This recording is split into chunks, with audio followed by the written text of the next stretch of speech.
rehefa mamaky ny evanjely masindazoany a eny na ny evanjely amin'ny akabeny moa zany fa ny masindazoany misy fanamariana voalohany a sy raisina arabaky teny hoe ohatra ny zavanitranga anankiray ohatrany hoe aho sy anitra ny fanena tery akaiky ny Saint Louis dia ohatra ny zavanitranga tany fampiarabana ohatra ny maly raigny zany a ny zavatra tantarany masindazoany fa isaky ny fehezanteny a dia misy zavatra lalina dia lalina ambarany a fa nolazainy amin'ny fomba fitantara ohatran'io zany le izy re mandinika tsara atsika dia misy le atao hoe parallelisme amin'ny zavatra voalazan'ny tononkira dia tononkira no entiny mitantara no hoe fisehon'i Jesosy nitsangako velona tamin'ny Marie Madeleine fa tsy hoe ohatran'izay ny tena zavanitranga ao amin'ny tononkira dia tononkira io a indrindra ny toko fahatelo nyvakina teo a dia maneho ny hoe Andriamanitra mitia ny vahoaka mitia ny olombelona fa ao moa zany ataontsika mitia ny Israely ka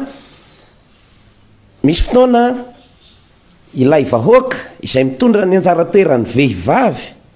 izay tia loatra tena fatrafaran'izay tia dia mitady sy mangetahetan'Andriamanitra ary mahatsapa hoe sy velona raha tsy misy an'Andriamanitra dia mitady aiza ianao Andriamanitra azafenina ahy nitavanao iny le hoe nitsanganao dia nitady an'ilay malalako dia tsy namelako raha tsy hita ary rehefa hita dia nitazomiko hoe ahy ianao a azavotsitra aho zay zany a sary teny aby zay ilazana hoe rehefa tia an'Andriamanitra ny vahoaka dia tokony hitady an'Andriamanitra ary mahasapa hoe asika nakivelona dia mitsipozipozy vao tsy eo fotsiny Andriamanitra ohatr'izay zany ny sary teny lazain'ny tononkira dia tononkira amin'ny boky manontolo io zay fifanakaloza-pitiavana zay dia hoe rehefa mifankahita reo dia inona indray ny ataony zay zany sary teny ampiasain'ny soratra masina tamin'ny tononkira dia tononkira teo a tsangana avy eo am-pandriana ilay vehivavy dia nandeha nitetin'ny tanàna hitady ilay tiany ary rehefa hitany dia nitazominy fa nahoana moa ny tadiaviny satria fototry ny fahavelomany ao a mahafinaritra azy zay io koa no ampiasain'ny mpanoratra ny evanjely a ilazana hoe tena tiany Marie Madeleine i Jesosy zay ihany tiana tenainina tiany izy dia nampiasany zay fanoharanao amin'ny boky ny tononkira dia tononkira zay ilazana zay zavatra tokana zay fotsiny dia hoe lasa izy dia nandeha dia nakany amin'ny fasana dia mifanena tamin'ny mpiandry tamin'ny tononkira dia tononkira mifanena tamin'ny gardien dia ato koa mifanena amina mpiandry gardien koa dia nanontaniany dia rehefa hitany dia notazominy fa tsy arabaky teny zay fa zao no tiana tenaina nahoana aloha no misy ho fifankatiavana eo amin'ny Jesosy Marie Madeleine io amin'ny ara-panahy io satria ohatr'izay ihany ny tononkira dia tononkira zavatra ara-panahy inona no mampisy ny fifankatiavana tia no hitaritako ny saintsika voalohany tamin'ilay nisy vehivavy anankiray nanositra diloilo lafo dia lafo ny tongotra an'i Jesosy dia ilay Simona napetrano an'i Jesosy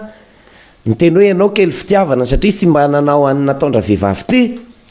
satria ozy izy nisy namelana trosa 50 misy nametrahana 5 alina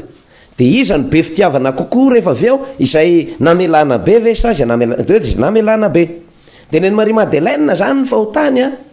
sy ny aretina satria ho anjody moa ny aretina sy ny fahotana zavatra mitambatra ihany mety hoe tena nanana aretina mafy sy sitrapanafody atraizatraiza io izay avy amin'ny témoignany ambadiky ny aretina no navoany raha vehivavy ty fa rehefa tamin'ny niongany voalohany tamin'i Jesosy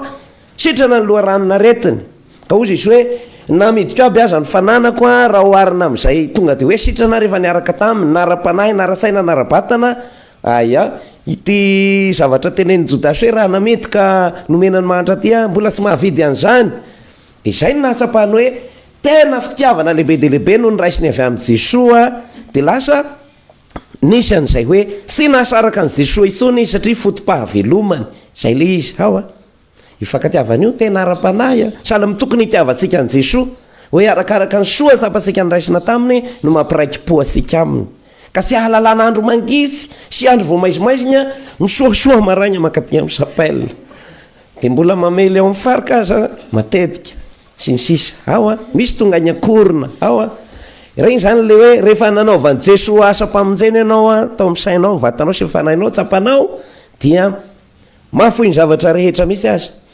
rejerevantsika ao amin'ny lioka toko 9 ao dia tany Sanomasin-dalioka hoe maro dia maro ireo vehivavy nanaraka an'i Jesosy sy niahy azy tamin'izay rehetra nilainy rehetra dia re maro tamin'ireo vehivavy reo nositranony taminaretina sy nafahany tamin'ny demony. Anisan'izany Marie Madeleine, i Suzanne vadiny Kozapy tany mpananany Herôda. Zareo moa ny liokatoko faharoava hoe reo zany noho izany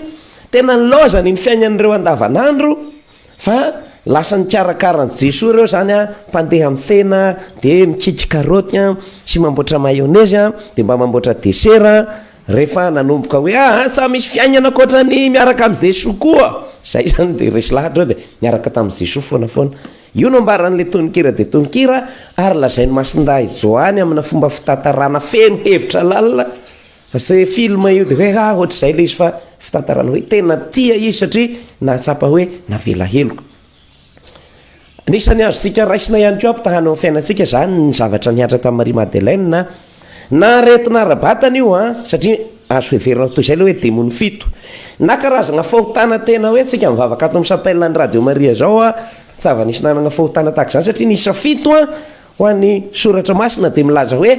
atafiditra ao agnatiny aby vao iny rena fahotana teneninao ao agnatiny aby rehefa miteny hoe fito complet zay zavatra tena hoe fahotana sy tanisy sana taon'ity Marie Madeleine ity ny aretina rehetra saika nahazo azy aby zany aretina de rehefa niona tamin'ny Jesosy izy fahagagana sitrana ny fony niova ny fijeriny niova ny fitiavany. Raha io tanàna hoe Magdala io araka ny filazam-pandinika soratra masina sasany de manodididina ny Tiberiady nisy kazerina na miaramila Romanina tao de Marie Madeleine nisan'ny mpandeha any de agny no azony vola zany ny varivaritena fa zay tsy texte amin'ny Baiboly fa io moa zany ny fandinian'zareo teny an'izany ao nanakarena tamin'izany izy zay no anagnany tony anina sarobidy be ohatrany menaka lafo de lafo tena luxe zany fa nafoiny zany rehetra zany rehefa nibebaka izy nialany ny fiainan'izao tontolo zao de nanaraka ny Kristy izy. Fanamariana maranako azy de zao hoe ao amin'ny farany evanjely nivakeny diakra homopera fetra teo iny de misy hoe tsy navelan'i Jesosy hihazona azy izy de lazany Jesosy hoe aza mihazona fa mbola sy tany amin'ray ny heviny fotsiny de zao aza ampitahana amin'ny fitiavana maha-olombelona ny fitiavana an' Jesosy sy ny fitiavana an'Andriamanitra rehefa tisika indrindra ny vehivavy dia possessiva zany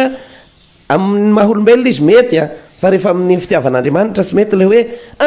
tazomiko ahy rery amin'ny maha-olombelona zay tena mety tsara fa eo amin'ny fitiavana an' Jesosy tsy azo atao an'izay hoe ahy rery tazomiko ahy rery tsy mekinizaniza fa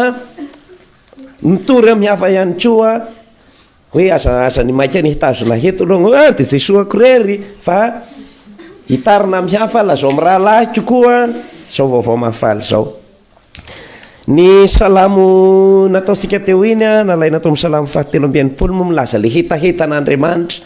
de izay koa zany mba irisika ohatran'ny Marie Madeleine re tena tiatsika mariny Jesosy tiatsika Andriamanitra ny atao hoe mitady zany na ho manao recherche zany sy ho mijanona amin'ny toerana raiky sa te hisahirana tena hoe very nitiaviny ako de sa hesika teo am-pandriana ve isava ho ay zay mila hesika tao zany zay mety mibatabata zavatra zay ny atao hoe mitady no zany rehefa tian'ny Kristy de mety misy fisahiranana isan-karazany ao de agnareo mahalala ny fandehanana agnam-piangonana fisahiranana satria mitady ao ny adidididy madinidinika reny fitadiavana reny fa zay zany le hoe mangetaheta farany de farany misy modely anankitelo azo tafana amin'ny olo masina karaza antsika androany ity modely amin'ny fibebahana izy rehefa mibebaka de nanaraka an' Jesosy foana sy hoe magnarakaraka ny afara ohatra ny zazakely sy ny alika kely le mamin'ny tompony iny fotsiny fa tena nandray an-tanana ny fikarakarana an' Jesosy ny apôstôly izy rehefa nibebaka sika laina tahaka zany rehefa tena tia na de mandao aza ny apôstôly Marie Madeleine tena mitady hatramin'ny ay reny fatiny sy ny sisa tena mitady andro vao maraigna vao mamanala ary modely izy amin'ny iraka le hoe ndana lazao amin'ny rahalahy keo de laza tamin'ny apôstôly any de rehendrika tsanany rezy ambony tany sa mahalala ninina sady sa nivaky lohany zao lesy Marie Madeleine no teny velona ny tompo tena nainy nahita an'izany zay ny apôstôly hoe de zay kasika ihany koa zany sanandro de irahina hitory ny vavaka ataon'ny Marie Madeleine sy ny ompiainany ane anampy antsika ia kristianina lavorary amen.